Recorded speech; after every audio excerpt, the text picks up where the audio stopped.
जय हिंद दोस्तों। तो आज हम लोग देखने वाले हैं किसी अनावेशित चालक की विद्युत स्थितिज ऊर्जा।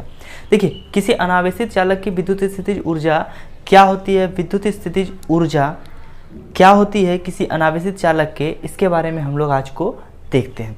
तो किसी चालक की विद्युत स्थितिज ऊर्जा होती क्या है। तो देखिए, किसी चालक को देखिए, जब मान लीजिए कि हम लोगों के पास अगर ये एक कोई चालक है, तो इस चालक पर ये क्या है, अभी फ़िलहाल अनावेशित है, अर्थात इसके ऊपर किसी तरह का कोई आवेश उपलब्ध नहीं है।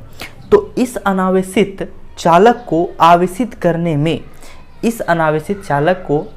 करने में हम जो काम करेंगे, हम जो कार्य करते हैं, वो कार्य इसमें संचित हो जाएगा, मतलब चालक में संचित हो जाएगा। किसके रूप में, तो विद्युत स्थितिज ऊर्जा के रूप में संचित हो जाती है, जिसे चालक की विद्युत स्थितिज ऊर्जा कहते हैं। देखिए, डेफिनेशन में भी हम लोगों ने मेंशन किया है, किसी अनावेशित चालक को आवेशित करने में संपादित कार्य की मात्रा चालक में विद्युत स्थितिज ऊर्जा के रूप में संचित हो जाती है, जिसे चालक की विद्युत स्थितिज ऊर्जा कहते हैं।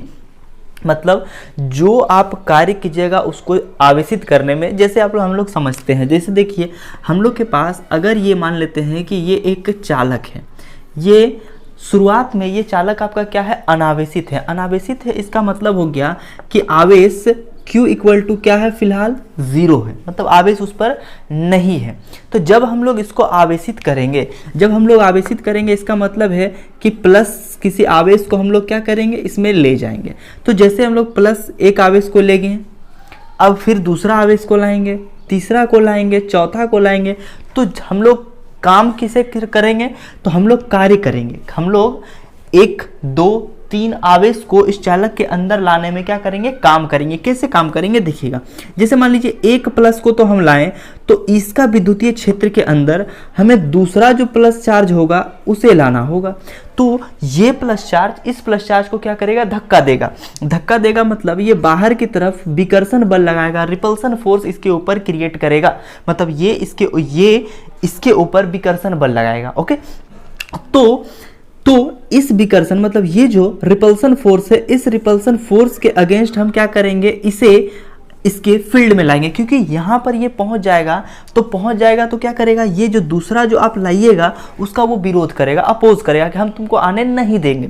लेकिन हम लोग को तो चूंकि लाना है, तो लाने के लिए हम लोग क्या करेंगे, ताकत लगाएंगे। तो ताकत लगा के हम लोग इसके अंदर ले जाएंगे। तो जैसे देखिए, जब हम लोग के पास 1 लाएं तो ये इसका आने का विरोध करेगा, फिर अब ये दोनों मिलकर इसको नहीं आने देना चाहेगा, फिर अब ये तीनों मिलकर इसको आने देना नहीं चाहेगा। मतलब यहाँ पर क्या हो रहा है, पहले जब 1 था तो वो दूसरे का विरोध किया, जब वो 2 आ गया तो तीसरा का विरोध करेगा, जब तीसरा आएगा तो चौथा का विरोध करेगा। इसी तरीका से हम लोग क्या करेंगे, इसे कार्य करते हुए, मतलब हम लोग इस पर बाहर से कार्य बल लगाते हुए क्या करेंगे, कार्य करेंगे, और ये कार्य इसके अंदर क्या होगा, संचित हो जाएगा। और ये चालक जो अनावेशित था, आवेश इक्वल टू 0 था, अब वो कुछ मात्रा Q इक्वल टू जितना आप दीजिएगा, जितना आवेश हम उसको देंगे, उतना से वो क्या होगा, तो आवेशित हो जाएगा। तो अब चलिए इसी का हम लोग व्यंजक निकाल लेते हैं, मतलब इसी का हम लोग फॉर्मूला देख लेते हैं।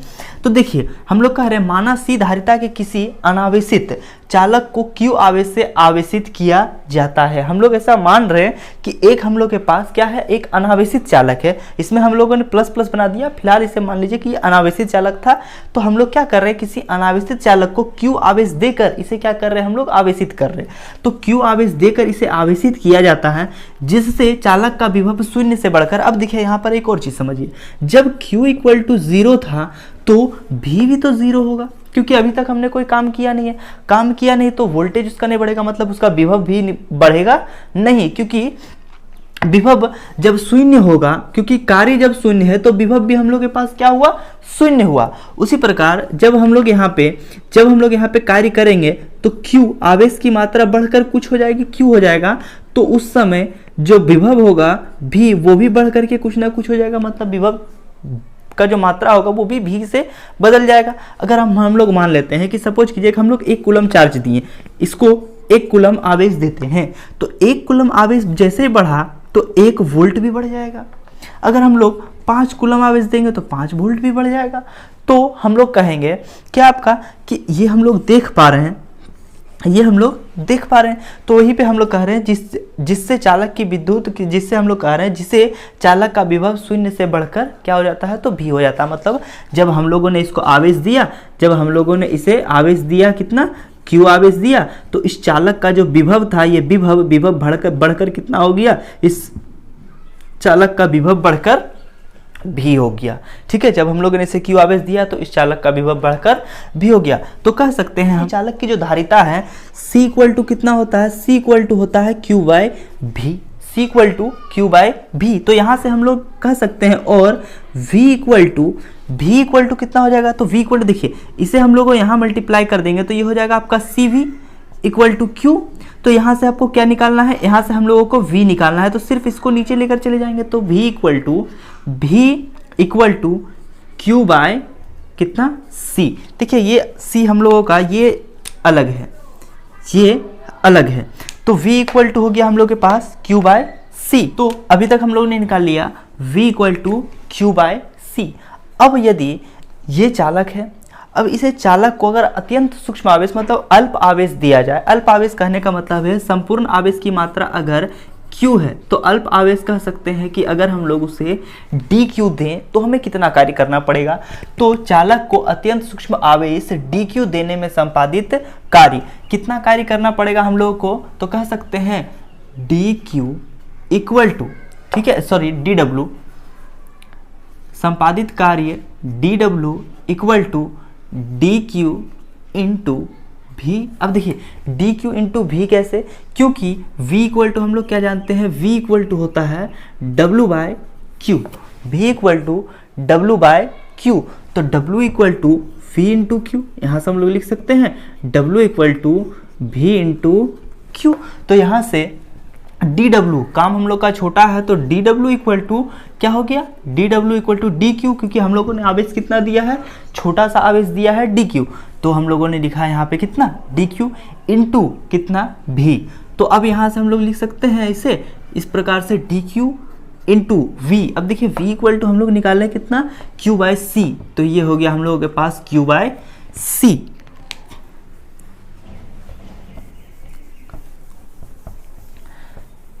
तो हम लोगों ने यहां से ले आया dW equal to dQ into V से dQ into Q by C। मतलब अगर हम लोग इसे छोटा सा काम, अगर हम लोग इसे छोटा सा आवेश देते हैं, छोटा सा आवेश कितना, तो अगर हम लोग इसे dQ आवेश देते हैं तो dQ आवेश देने में हमें कितना काम करना पड़ेगा, तो dQ आवेश को देने में हमें इतना कार्य करना पड़ेगा, dQ into Q by C कार्य करना पड़ेगा। अब देखिए अब चालक को Q आवेश देने में, चालक को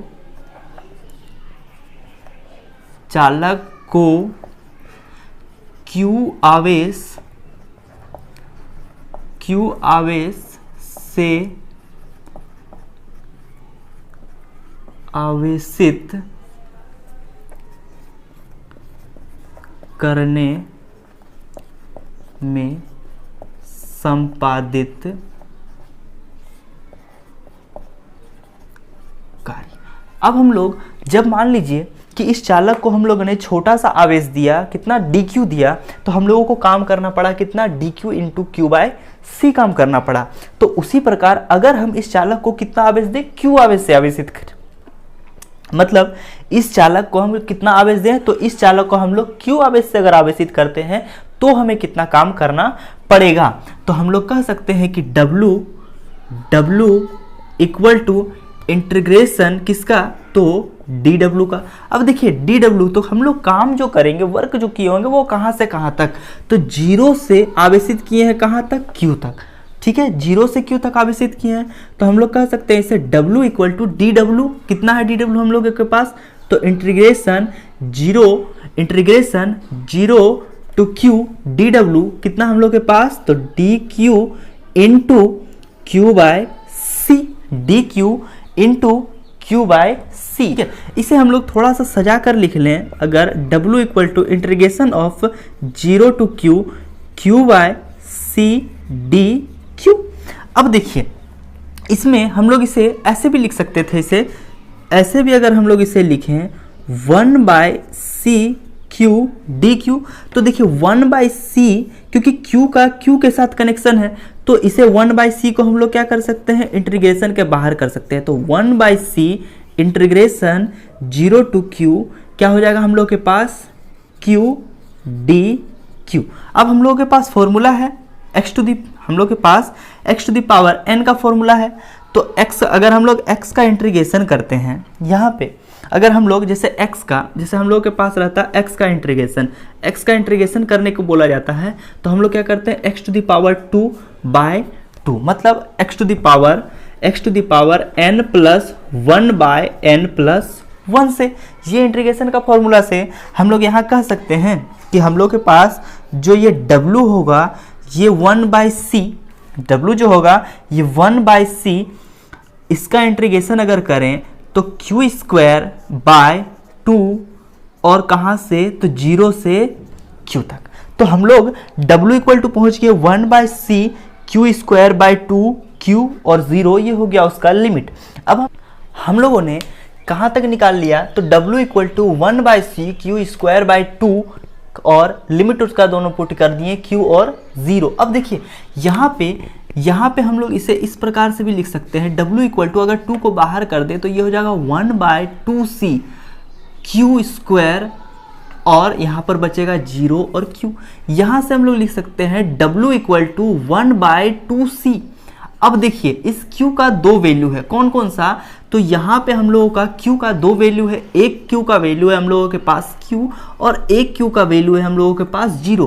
तो हम लोग फॉर्मूला जानते हैं इंटीग्रेशन में, upper limit minus lower limit. तो upper limit minus lower limit, तो अपर लिमिट में कौन है ये और लोअर लिमिट में कौन है ये, तो यहाँ पर हम लोग लिख सकते हैं q² का वैल्यू तो q² माइनस ये तो हो जाएगा हम लोगों के पास 0।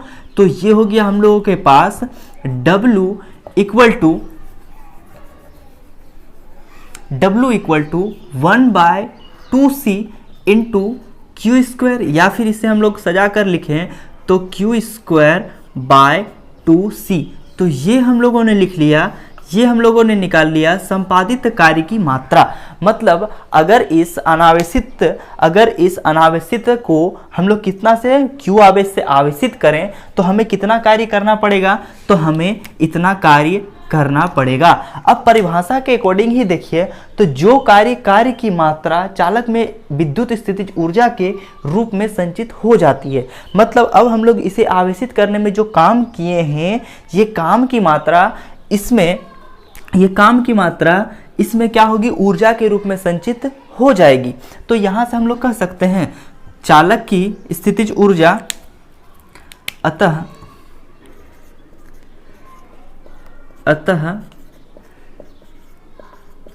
चालक की विद्युत स्थितिज ऊर्जा U बराबर q²/2c। देखिए U बराबर q²/2c, ये भी हम लोग लिख सकते हैं, ये एक आया।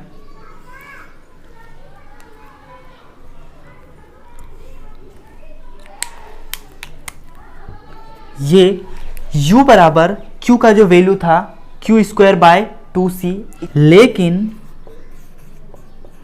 लेकिन अगर हम लोगों के पास q इक्वल टू सी भी हो, अब बोलिए q इक्वल टू सी भी, मतलब अगर यहाँ से देखिए हम लोग के पास q इक्वल टू अगर कितना हो, q इक्वल टू अगर सी भी हो तो कह सकते हैं u बराबर, देखिए q² बराबर हम लोग क्या लिखेंगे, सी भी, तो c² और v²/2c। तो यहाँ से एक c और एक c आपस में कैंसिल हो जाएगा, तो ये हो गया हम लोगों के पास u बराबर cv²। तो हम लोग लिख सकते हैं, सॉरी, हाफ cv², यहाँ पर हाफ रह गया तो हाफ cv², ये भी हम लोग लिख सकते हैं। मतलब ये हम लोगों के पास कितना हो गया, ये हो गया u equal to half cv²। तो एक ऊर्जा का फॉर्मूला हम लोग ये भी लिख सकते हैं,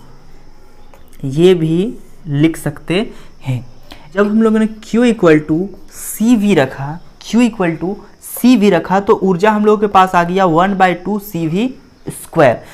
ठीक है, तो अब हम लोग, ठीक है, जब हम लोग Q equal to C V रखते हैं तो ऊर्जा, मतलब इस चालक की ऊर्जा कितनी आती है, इस चालक की ऊर्जा आती है ½ CV स्क्वायर। अब अगर C equal to Q by V रखें, जो कि हम लोग शुरुआत में देखे थे C equal to Q by V, तो अगर हम लोग C equal to Q by V रखते हैं तो जब C इक्वल टू हम लोगों के पास क्यू बाई भी हो, ठीक है, क्यू बाई भी हो, तो ऊर्जा कितनी होगी, तो U इक्वल टू, देखिए U equal to half into C equal to कितना रख सकते हैं, क्यू बाई भी, तो क्यू बाई भी इंटू यहाँ पर कितना हम लोगों के पास भी स्क्वायर, तो यहाँ से भी और भी आपस में कैंसिल हो जाएगा, तो हम लोग कह सकते हैं U इक्वल टू आपके पास आ जाएगा ½ क्यू भी। तो ये हम लोगों के पास 3 आ गया फॉर्मूला, ये हम लोगों के पास 3 फॉर्मूला आ गया एनर्जी का। मतलब इस चालक में स्थितिज ऊर्जा का हम लोग 3 फॉर्मूला देख सकते हैं। एक U equal to Q square by, एक U equal to Q square by 2C, दूसरा हम लोग देखें जब U equal to 1/2 CV square कब लाएं, U इक्वल टू, दूसरा फॉर्मूला हम लोग लाएं U equal to 1/2 CV square कब लाएं, Q इक्वल टू CV रखकर। तीसरा जब C equal to Q by V रखें तो हम लोग के पास कितना फॉर्मूला ऊर्जा का आया, U इक्वल टू ½ क्यू भी आया। नेक्स्ट